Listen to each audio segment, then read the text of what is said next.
తొలగించేటటువంటి బడ్జెట్లో మొత్తం టోటల్గా అంతా అర్థమైపోతుంది, దేనికి ఎంత కేటాయించాలో అర్థమైపోతుంది.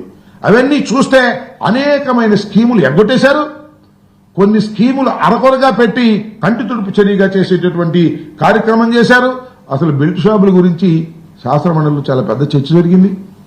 బెల్ట్ షాపులు ఊరూరా ఉన్నాయి. చంద్రబాబు నాయుడు గారు ఏం చెప్పారండి మనకి, బెల్ట్ షాపులు ఎక్కడ ఉండి చెప్పండి, బెల్ట్ తీస్తా అన్నాడు. బెల్ట్ షాపులు లేనిది ఎక్కడ చెప్పండి. శాసనసభ బెల్ట్ షాపులు పట్టుకొని పేపర్లు ఇచ్చినటువంటి సందర్భాలు ఉన్నాయి. ఎంత అసంతృప్తిగా ఉన్నారంటే, ఎవరో ఒక శాసనసభ్యుడు మాట్లాడాడు, మేము వచ్చేటప్పుడు అద్భుతాలు జరిగిపోతాయి, మేము అది చేస్తాం ఇది చేస్తాం చెప్పాము, వచ్చాము ఏం చేయలేకపోతున్నాము, దౌర్భాగ్యంగా ఉంది అని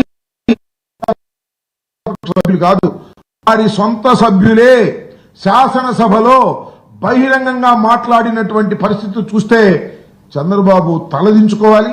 చంద్రబాబు ప్రభుత్వం ఎంత దౌర్భాగ్యంగా పనిచేస్తుందో, చివరికి సొంత సభ్యుల్ని కూడా సంతృప్తి పరచలేనటువంటి దీన స్థితిలో ఇవాళ ప్రభుత్వం ఉండి పేపర్లో మాత్రం అద్భుతంగా రాంచుకునేటటువంటి కార్యక్రమాలు చేస్తున్నారు.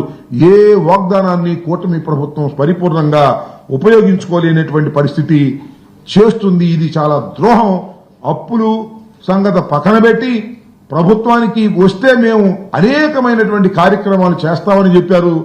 బడ్జెట్ సమావేశాల్లో చూస్తే వాటికి తగ్గటువంటి దాఖలాలు ఎక్కడా కనిపించినటువంటి పరిస్థితి కనిపిస్తా ఉంది. ఇలాంటి దుర్మార్గమైనటువంటి ప్రభుత్వం ఇవాళ రాష్ట్రంలో పనిచేస్తుందనే విషయాన్ని కూడా మీకు ఈ సందర్భంగా నేను చెప్పదలుచుకున్నాను. శాసనసభలో జరిగినటువంటివన్నీ కూడా కేవలం ఉత్తుత్తి కార్యక్రమాలే జరిగాయి. కొన్ని అయితే మాత్రం చాలా స్పష్టంగా శాసనసభలోనూ శాసన మండలిలోనూ ప్రభుత్వం అంగీకరించక తప్పలేదు.